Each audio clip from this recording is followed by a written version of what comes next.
वहाँ पे मीराबाई चानू जैसी एक लड़की का एक नॉर्थ ईस्ट जैसे इलाके से निकल के ओलंपिक तक पहुँचना और ओलंपिक में जाके मेडल जीतना एक बहुत बड़ी बात होती है, क्योंकि चानू जैसी लड़कियों को न सिर्फ अपने अपोनेंट से लड़ना होता है बल्कि अपने रास्ते में आने वाली बहुत सी परेशानियों से भी लड़ना होता है। कई बारी तो अपने घर वालों से भी लड़ना पड़ता है, क्योंकि सबके घर वाले लड़कियों को खेलने के लिए सपोर्ट नहीं करते।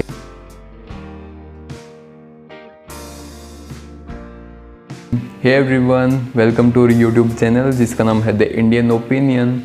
आज हम बात करने वाले हैं हमारे देश की एक ऐसी बेटी के बारे में जिन्होंने टोक्यो ओलंपिक में मेडल जीत के पूरे देश का नाम रोशन कर दिया है। आज हर एक भारतीय की ज़ुबान पे सिर्फ एक ही नाम है, मीराबाई चानू। और हो भी क्यों ना भाई, उन्होंने काम ही ऐसा किया है। मीराबाई चानू देश की पहली ऐसी वेट लिफ्टर बन गई हैं जिन्होंने ओलंपिक में सिल्वर मेडल जीता है। इससे पहले कर्णम मल्लेश्वरी जी ने साल 2000 में सिडनी ओलंपिक में ब्रॉन्ज मेडल जीता था। तो इसी के साथ 20 साल का सूखा ख़त्म करते हुए मीराबाई चानू ने फिर से टोक्यो ओलंपिक में भारत का झंडा लहरा दिया है।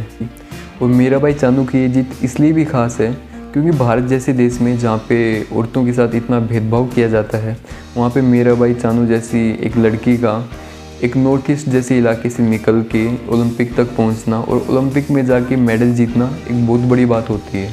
लेकिन दोस्तों, आपको पता है दुनिया का एक दस्तूर है कि चढ़ते हुए सूरज को सब सलाम करते हैं। जब आप सफल हो रहे होते हो तो सब आपके साथ होते हैं, सब आपकी तारीफ़ करते हैं। लेकिन जब आप असफल होते हो तो कोई आपके साथ खड़ा नहीं होता। अपनी मंजिल को पाने के बाद अब मीराबाई चानू के चेहरे पे जो खुशी है वो शायद सबको दिखाई दे रही है। लेकिन इस मंजिल तक पहुंचने के लिए उन्होंने जो स्ट्रगल किया है, जिन प्रॉब्लम्स को उन्होंने फेस किया है, उन्होंने कितनी परेशानियों का सामना किया होगा, वो शायद किसी को नहीं पता। तो आज की वीडियो में हम आपको मीराबाई चानू के मेडल्स के नंबर नहीं गिनवाएंगे क्योंकि वो सबको पता होता है। आज हम आपको उनकी ज़िंदगी के कुछ अनछुए पहलुओं को आपके सामने रखेंगे और जिनको जानने के बाद शायद आप भी उनके फ़ैन हो जाओगे। मीराबाई चानू का जन्म 8 अगस्त 1994 को मणिपुर में हुआ।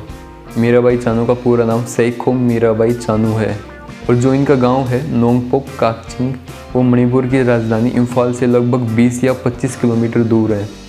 चानू का परिवार कोई अमीर या पैसे वाला नहीं था कि जिससे कि चानू को कोई ऐशो आराम या सुख सुविधाएं मिल पाती। इनफैक्ट इनका परिवार इतना ज़्यादा गरीब था कि 2 वक्त की रोटी का जुगाड़ हो जाए वही काफ़ी था। इनका जो गांव था नोंगपोक काकचिंग, वो एक पहाड़ी इलाके में था जहां तक गैस सिलेंडर का पहुंचना बड़ा ही मुश्किल होता था। तो इनको खाना पकाने के लिए एक पहाड़ी पे चढ़ना होता था और एक लंबी दूरी तय करके लकड़ियां काट के लानी होती थी, तब जाके इनके घर में चूल्हा जल पाता था। तो लकड़ियाँ लाने का काम मीराबाई चानू और इनके बड़े भाई का था। दोस्तों, आपको जान के हैरानी होगी कि जिस लकड़ी के गट्ठर को उठाने में इनके बड़े भाई के पसीने छूट जाते थे, उसी लकड़ी के गट्ठर को मीराबाई चानू बड़ी आसानी से उठा लेती थी। वो कहते हैं ना कि पूत के पाँव पालने में ही दिख जाते हैं। तो शायद ये मीराबाई चानू के वेट लिफ्टर बनने की ही शुरुआत थी। हम सब का कोई ना कोई फेवरेट खिलाड़ी होता है जिससे हम इंस्पायर होते हैं, हम भी चाहते हैं कि हम उनके जैसा बने। मीराबाई चानू की भी एक फेवरेट खिलाड़ी थी जिसका नाम था कुंजरानी देवी। इनफैक्ट कुंजरानी देवी मणिपुर की ही रहने वाली थी और वो भी एक वेट लिफ्टर थी। तो चानू उनसे इतना इंस्पायर हुई कि इन्होंने बचपन में ही डिसाइड कर लिया कि ये भी कुंजरानी देवी जैसी वेट लिफ्टर बनेंगी। चानू का परिवार भले ही गरीब था, अनपढ़ था, लेकिन इनके परिवार ने चानू का बहुत साथ दिया। तो मीराबाई चानू ने 13 साल की एज से ही वेट लिफ्टिंग की प्रैक्टिस करनी स्टार्ट कर दी। लेकिन इनका परिवार इतना गरीब था कि चानू के पास वेट लिफ्टिंग करने के लिए जो लोहे की रोड होती है या वेट होते हैं वो भी खरीदने तक के पैसे नहीं थे। लेकिन कमज़ोर होते हैं वो लोग जो परिस्थितियों के सामने घुटने टेक देते हैं, लेकिन चानू ऐसी नहीं थी। चानू ने इसका भी जुगाड़ निकाल दिया। तो चानू ने क्या किया कि उन्होंने एक मजबूत सी लकड़ी ली, उसके दोनों सिरों पे कपड़े से कुछ पत्थर बांध दिए। उसके बाद अपनी वेट लिफ्टिंग की प्रैक्टिस करनी स्टार्ट कर दी। अब चानू जैसी बड़ी हुई, उन्होंने मणिपुर की राजधानी इम्फाल में एक ट्रेनिंग सेंटर ज्वाइन कर लिया जहाँ पे वेट लिफ्टिंग की ट्रेनिंग दी जाती थी। जो ये ट्रेनिंग सेंटर था वो चानू के घर से लगभग 20 या 25 किलोमीटर की दूरी पे था और दिन में 3 बार ट्रेनिंग होती थी। लेकिन चानू ने जैसे तैसे इस ट्रेनिंग को मेंटेन रखा, मैनेज किया। दोस्तों, आपको पता है वेट लिफ्टिंग के लिए सबसे ज़्यादा ज़रूरी चीज़ क्या होती है? वो होती है डाइट। लेकिन चानू का परिवार इतना गरीब था कि उनके पास प्रॉपर डाइट तक के पैसे नहीं थे। और एक दौर तो ऐसा भी आया जब चानू के पास एक गिलास दूध तक पीने के पैसे नहीं थे। उस समय तो इनके परिवार ने भी इनसे वेट लिफ्टिंग छोड़ने के लिए कहा, लेकिन चानू ने कभी हार नहीं मानी। लेकिन चानू ने कहा कि अगर सिर्फ मुझे पानी पी के प्रैक्टिस करनी पड़ी तो मैं वो भी करूँगी, लेकिन मैं वेट लिफ्टिंग तो कतई नहीं छोड़ूंगी। और शायद चानू की यही डेडिकेशन है कि चानू आज यहाँ तक पहुँच चुकी हैं। चानू के करियर का सबसे अहम मोड़ था साल 2011, जब साउथ एशियंस जूनियर गेम में चानू ने गोल्ड मेडल जीता और उसके बाद तो उन्होंने कभी पीछे मुड़ के नहीं देखा। साल 2014 के कॉमनवेल्थ गेम्स में चानू ने सिल्वर मेडल जीत लिया। लेकिन दोस्तों, लाइफ कभी भी एक जैसी नहीं होती।